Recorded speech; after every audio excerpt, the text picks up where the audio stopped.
Naghagal kami. 200 baht talaga siya. Binigay ng 150. Michelin food trip. Ito naman is Thai milk. Go-call lang muna ako.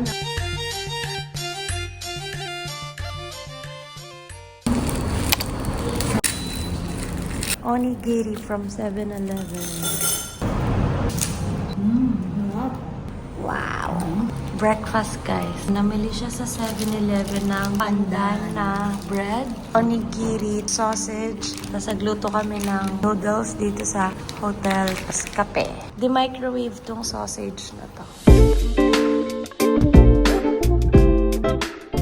Grabe, guys. Tingnan nyo yung na-consume na tubig ni Mama. Isang araw pa lang kami dito, ha? Oh. At ayan, nagkuha pa siya sa baba. Oh, di ba?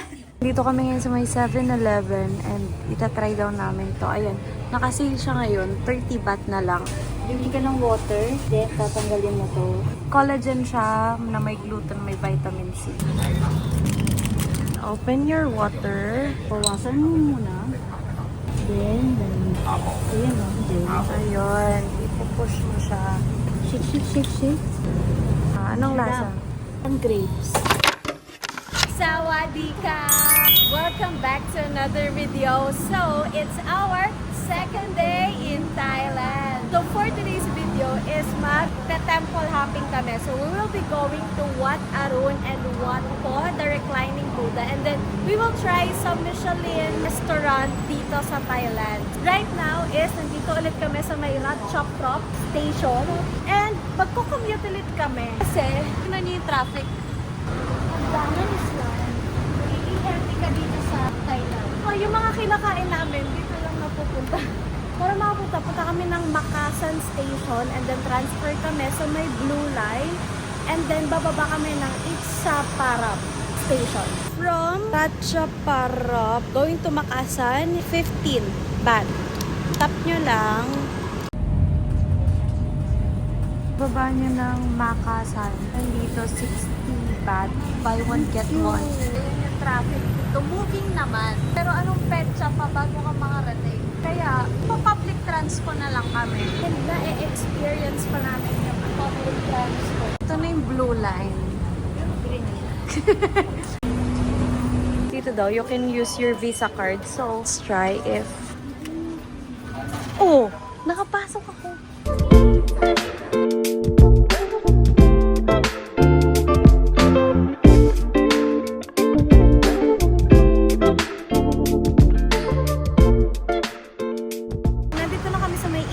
Station. So from here is 10 to 20 minutes walk daw. Depende sa pace nyo or sa bilis nyo. Meron ding bus.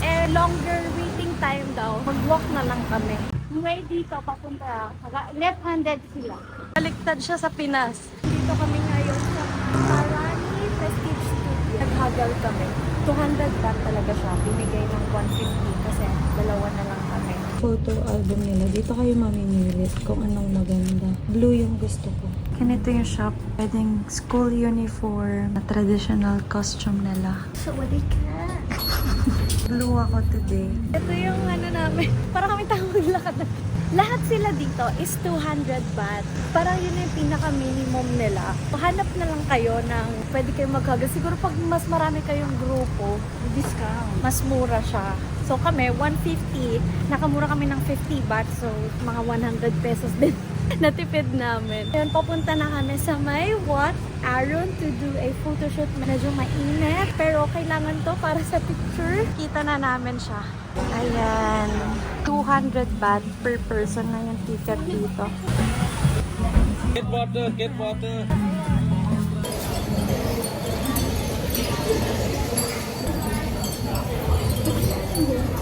Nag-photoshoot na kami. Nag-start na kami mag-photoshoot actually.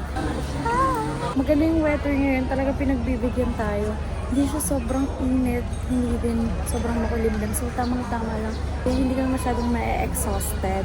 Ayan siya. Yan ang next shooting location namin. Guys, so this is the Wat Arun. Ganda oh. Very ano yung details. Diba inukit talaga? Ganda. Stig guys, oh. Napaka-intricate ng mga details. Oh.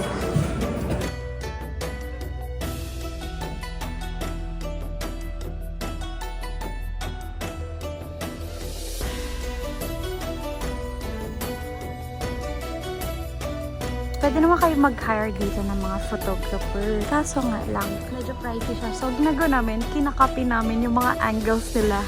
And then, we used lang yung iPhone.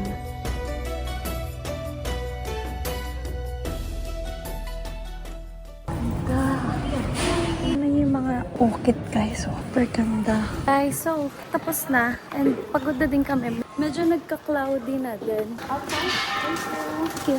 Babalik na din kami kasi 4 hours lang ito. Meron pa kami 55 minutes. Eh, maglalakad pa kami palabas. I'll share the photos here. Yon, so ang gaganda ng mga nakuha namin, diba? Ang gastos namin is entrance 200 baht, rental is 150 baht.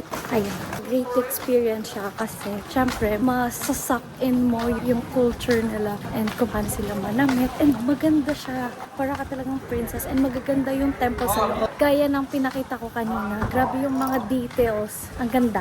After this is, hindi na kami mag-Wat Po kasi parang okay na yung na-experience namin sa Wat Arun. Kaya baka mag-Michelin food trip. Pero naman dito, malapit lang, tapat ng Wat Arun para di na kayo maglakad. At try nyo na lang tawaran kasi same rate siya na 200 baht.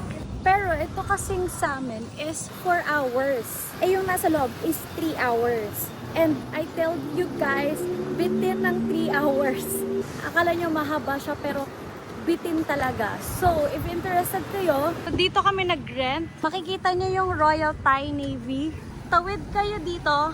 Makikita nyo yung Parani, tabi ng Cafe Amazon. Diyan kami nag-rent. 150 baht for 4 hours. Ito yung price range nila, guys. Ayan. Ayan, super babait din ang staff nila. Tinutulungan ka magbihis. Punta kami ng Sepon. Yun yung isa sa Michelin star na restaurant. So, meron kaming 20% off. We're using Bolt. 62 baht na lang yung fare namin. Mas cheaper dito sa Grab. Okay. Thank you.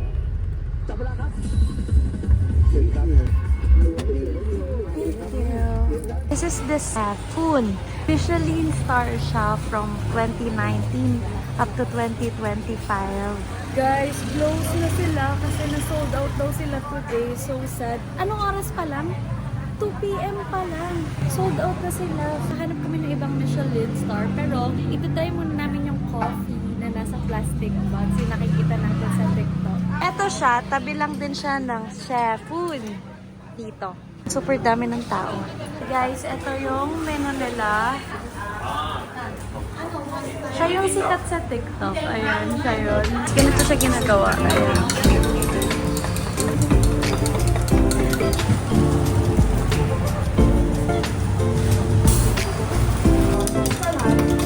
Guys, you can request if ayaw nyo ng sugar masyado.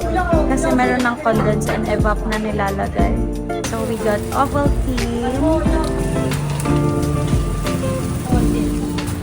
Ito naman is Thai milk.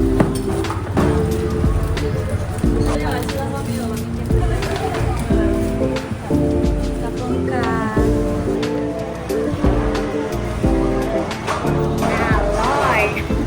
I suggest lang guys, medyo pabawasan nyo ng sugar. So, since sarado, nagpa-recommend kami sa kanila ng ibang Michelin star na malapit dito sa area. And ang binigay nila is yung Kruwa Absorn. 5 minutes walk naman siya from Sefun. So, madali lang din. And then, nirecommend din nila yung Pad Thai Phai Lao. If pupunta kayo sa Kruwa Absorn from Sefun, diretso lang kayo. And then, once makita nyo to, kaliwa kayo here. This is the Kruwa Absorn. Ito yung menu. Ito yung price list nila. Mura. Ito, for sharing na tong mga to. Ito yung restaurant nila. Naka-aircon naman siya. Malamig naman, di ba? We got the crab omelette. Sinira na. Chicken fried rice. Crab omelette.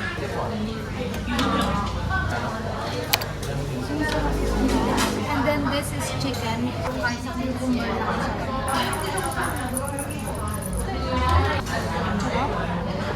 We're done with the Crua Absorn. So, napunta kami sa Pad Thai Phai Lao. Yun daw yung sikat na Pad Thai and Michelin star rated. From Crua Absorn, makikita nyo tong roundabout na yan. Tawid kayo dito. So, makikita nyo yung McDo and then itong university ba to? Dito siya sa street na to. This is Pad Thai Phai Thai Lao. Master of Pad Thai for 7 years. Pork Pad Thai.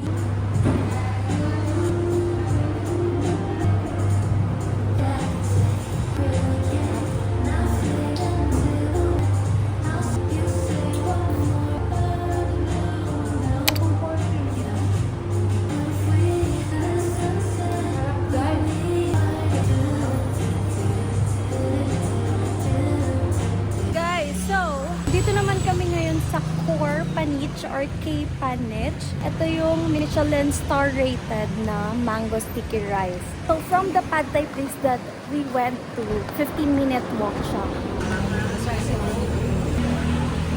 130 baht siya per mango sticky rice.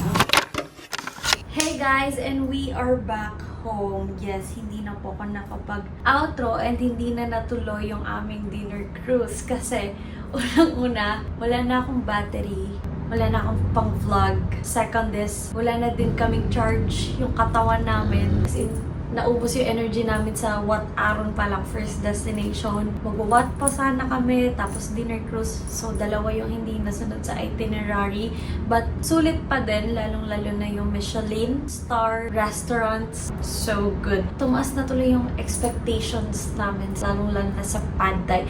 By the way, di pa namin na-try yung mango sticky rice. Siguro later, pag medyo nagutom kami. But anyway, mag-haul lang muna ako ng mga napamili ko kahapon sa Chatuchak Weekend Market. Yesterday yon, which is Sunday, almost all of the shops is open. Let's start with yung suot ko. Is this one. Ito siya i-off shoulder or if gusto mo, ayan, ganyan. Garterize siya here. Then meron siyang ribbon that you can style kung ano gusto mong style. And super ganda ng tela.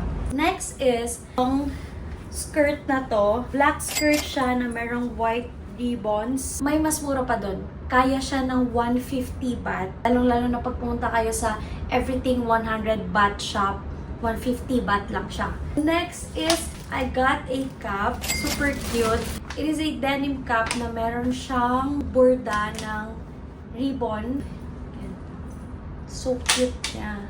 Next is, galing to dun sa mga linen. Super cute nito. Linen top lang siya na ganyan. Garterized din siya. And then yung likod din is detale. If medyo masikip, pwede siya ma-adjust. Pa-spaghetti siya. Next top is this one. Meron siyang tali here na pwede mong iganto. Pwede mong i-ribbon lang as a tube top. I got this para marami siyang way na masusuot. Tutulog na siya. Next is this one, denim top siya. Meron siyang design na parang ni-rip and then garterized din siya here. So, walang sizes yung mga damit dito. Free size lang siya lahat. So, tansyahan kung kasya talaga sa inyo. And then si Mama, bumili siya ng gantong design din para matchy kami pag sinuot namin to. This one. This pa polo. And then, meron siyang ribbon here. So cute. Next is this balloon skirt.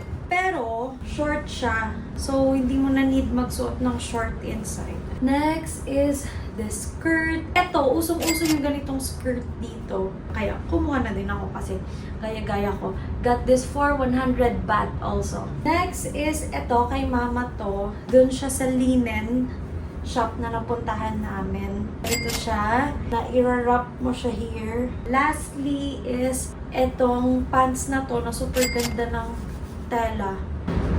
So I think, ayun lang ang nakuha namin from Chatuchak Weekend Market. Medyo late na din kami nakapunta. Pa-close na yung mga shops and super init kasi kaya di na kami nakaikot ng lubusan. But I guess that's it guys for today's video. I hope you enjoyed This one, kahit medyo maikli siya and hindi nasunod yung itinerary kasi kami nag-enjoy lalong-lalo na sa food. Thank you so much guys for watching. Sawadee-ka! And I hope to see you on my next one. Bye! Guys, ito yung binili naming mango sticky rice. Ngayon pa lang namin kakainin. Sesame seed, coconut milk.